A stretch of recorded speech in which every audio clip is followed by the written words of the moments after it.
Saudara, nama Indonesia kembali harum di kancah dunia usai tim eFootball Indonesia jadi juara Piala Dunia Game Elektronik Sepak Bola FIFA. Indonesia jadi yang terbaik dari 18 negara peserta Piala Dunia Game Elektronik Sepak Bola.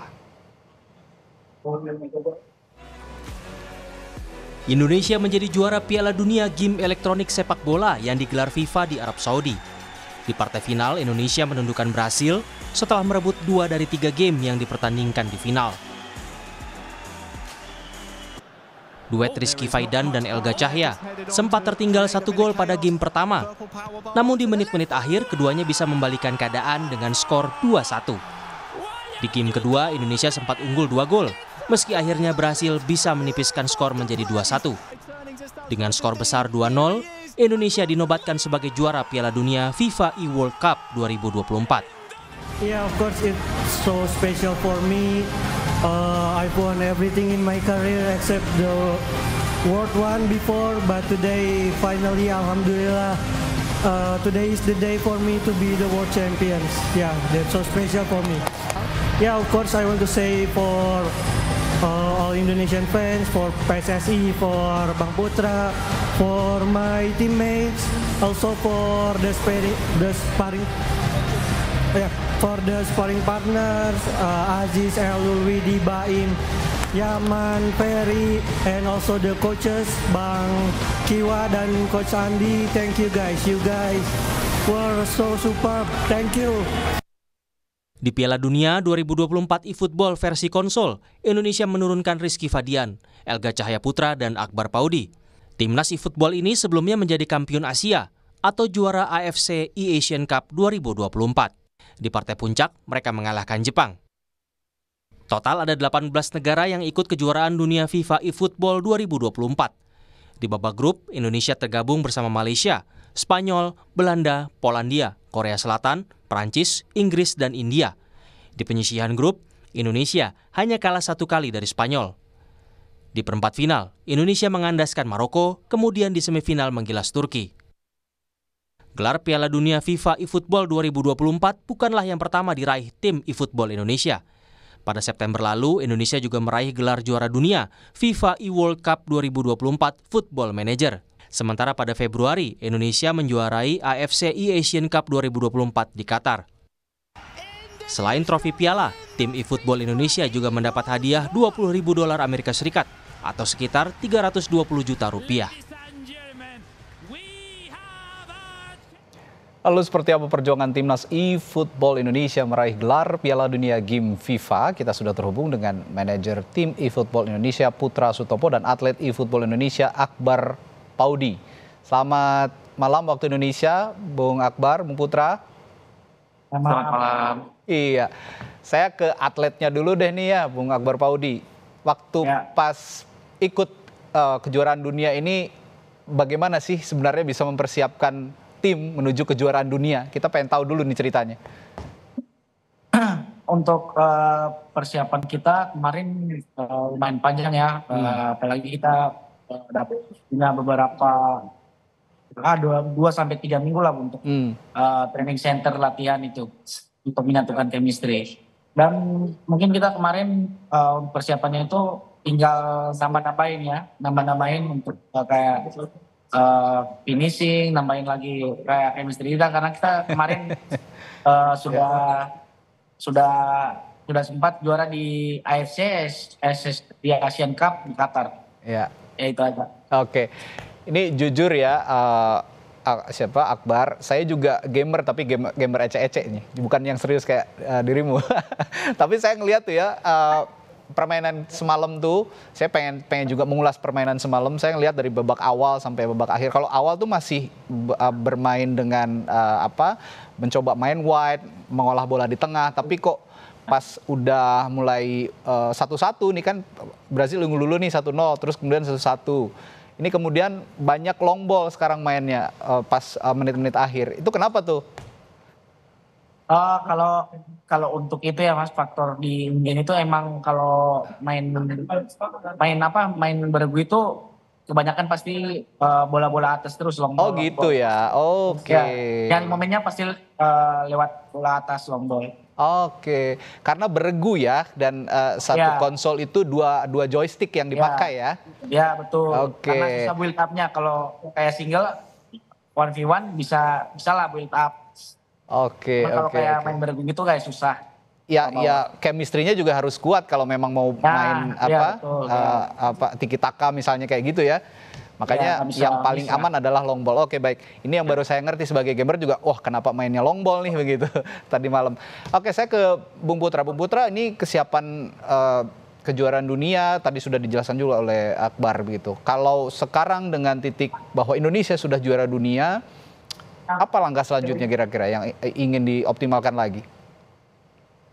Sebenarnya yang selalu saya terapkan ke pemain-pemain bahwa apapun hasil yang kita raih itu kita harus cepat-cepat riset, Mas. Kita nggak boleh terlena dengan misalkan kayak kemarin di FCI Asian Cup kita juara, kita nggak terlalu terlena sama juaranya, kita riset.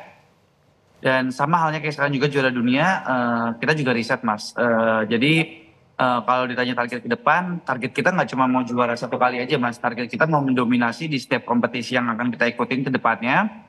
Kita mau menjuarai apapun itu, baik ke depannya ada AFC Asian Cup lagi, kita mau back to back champion, kita masih haus akan gelar juara, Mas. Jadi kalau ditanya target ke depannya saya sebagai manajer, mungkin kalau untuk beregu kita udah juara dunia, tapi target ke depannya buat saya sebagai manajer timnas, saya berharap kayak misalkan Paudi ke depannya bisa juara dunia di kategori 1 versus 1, 1 versus dan 1. juga Faidan juga bisa juara dunia di 1 versus 1. Oke, itu Karena jadi itu jadi targetnya ya.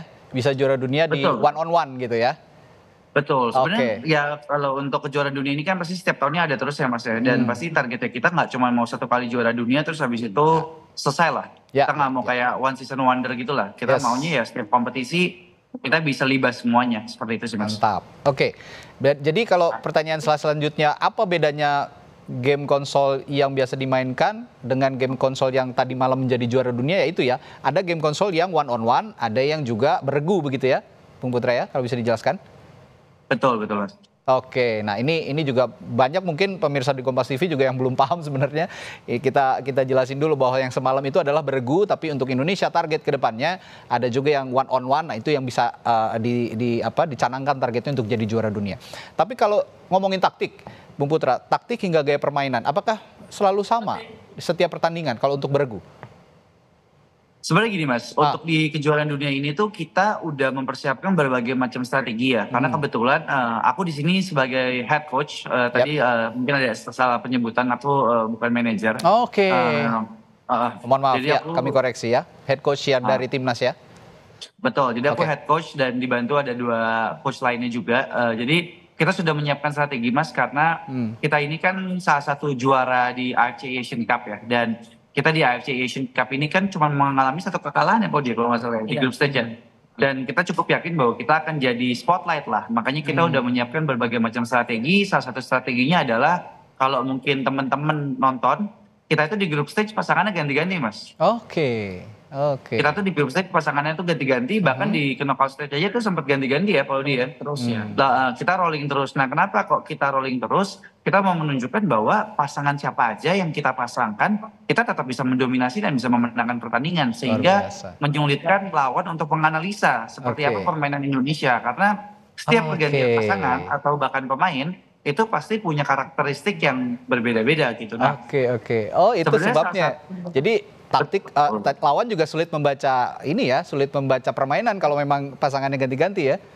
betul, Mas, karena Oke, dari itu ketiga salah player satu ini taktik. mereka punya keunikan masing-masing. Contoh Baik. kalau Faidan ini Ya. dia punya keunikan dari segi defense-nya yang baik, terus Oke. play bolanya bagus, pembacaan lawannya bagus. Dari Paudi ini bisa membongkar pertahanan lawannya bagus banget, finishingnya dia jauh lebih clinical. Terus Elga ini juga, pokoknya masing-masing pasangan punya Ya. punya keunikan masing-masing yang kita bisa pakai kapan aja. Dan senjata rahasianya kita itu ada banyak banget, Mas. Kalau misalkan Elga udah ketahuan ya kita bisa ganti sama Ya, Paudi. ya. Atau kalau Oke. Faidan udah ketahuan kita bisa ganti. Seperti Tapi itu. saya mau tanya juga sama Akbar Paudi, Bung Paudi, kalau main lebih nyamannya sama Faidan atau Elga nih? Kalau untuk itu sih, Mas, dua-duanya sih Sama udah aja nyaman. ya? Karena kan kita latihan tuh ada hampir sebulan lah. Oke. Ya jadi kita rolling terus, Mas, tiap hari. Jadi makanya udah kebiasaan aja. Kalau Prince, mau siapapun partnernya siap aja gitu. Betul, karena itu prinsip yang selalu disampaikan sama tim coaches dan manajer, Mas. Ya. Siapapun yang kita mainkan, siapapun yang kita turunkan, di situasi dan kondisi apapun harus siap, nyaman gak nyaman. Ya ibarat kata kita udah siap tempur lah gitu. Oke, ini saya juga mau tanya nih sama Bung Putra nih.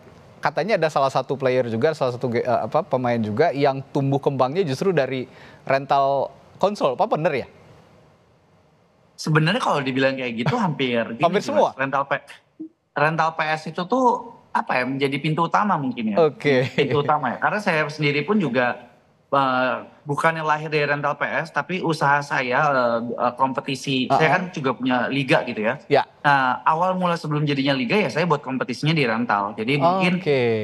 rental ini menjadi pintu utama sebagai atlet-atlet ini bisa berkembang lebih jauh gitu. Seperti itu sih, mungkin lebih tepatnya seperti itu. Jadi memang kalau sekarang ada anak-anak yang pengen ke rental konsol, rental PS atau apapun konsol, ya jangan dilarang kalau memang punya niat baik untuk bisa menjadi atlet e-sport gitu ya kira-kira ya Bung Putra ya?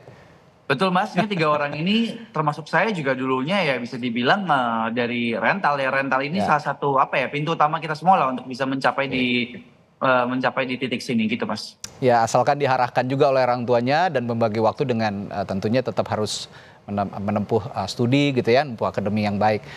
Kalau Bung Paudi sendiri sehari-hari selain memang atlet e-sport ada aktivitas lain nggak? Kalau untuk saya pribadi ya saya sekarang saya mahasiswa sekarang di universitas yang ada di kampus saya di Gorontalo. Ya alhamdulillah masih lanjut. Ya insya Allah mungkin tahun depan lah udah selesai. Mantap. Tapi kampus juga pada ngedukung semua ya, orang tua, kampus, lingkungan semua ngedukung ya? Alhamdulillah kalau orang tua, tapi kalau awal-awal dimarahin. Awal-awal dimarahin, tapi sekarang udah didukung ya. Ya udah juara dunia mau ngomong apa lagi sekarang. Udah targetnya udah tercapai. Nah itu tadi ada target bahwa nanti setelah juara dunia bergu ada juara dunia one on one tadi Bung Putra bilang. Kalau untuk merengkuh target itu yang dipupuk dari sekarang untuk one on one apa nih Bung Putra? Sebenarnya gini Mas, Indonesia itu juga udah juara dunia Mas, 1 lawan 1 di tahun 2022. Itu Elga. Banyak yang belum tahu ini. Juara dunia. Oke. Betul. Cuman saya sebagai head coach ada atlet-atlet saya yang bisa dibilang puzzle-nya kurang lengkap lah Mas. Ibarat kata seperti itu. Kalau kayak Faidan kan mostly achievement-nya udah mulai lengkap nih Mas. Ya. Cuman ada 1 title aja kejuaraan dunia yang belum lengkap dan kemarin baru di-achieve-in. Cuman dia belum sempat juara 1 versus 1 sama Paudi juga belum. Jadi Faidan dan Paudi ini cuman kurang puzzle terakhirnya itu juara dunia 1 versus 1 dan target saya kedepannya terdekat untuk 2 atlet ini semoga mereka bisa juara 1 dunia sih Mas untuk di 1 versus 1-nya. Oke. Terakhir untuk Paudi ada yang ingin disampaikan buat semua fans bola di Indonesia, semua juga gamer yang ada di Indonesia, silakan.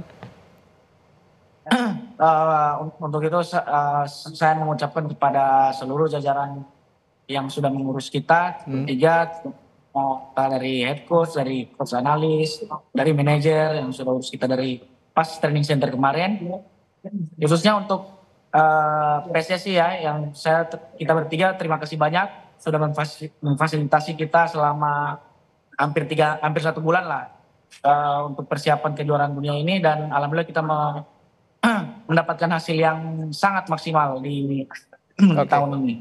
Oke, sukses terus ya buat Timnas eFootball Indonesia. Terima kasih juga waktunya untuk Head Coach Timnas eFootball Indonesia Putra Sutopo dan atlet eFootball kita dari Indonesia Akbar Paudi yang sudah membanggakan nama Indonesia di kancah dunia. Terima kasih, sampai bertemu lagi, sehat selalu. Salam sehat.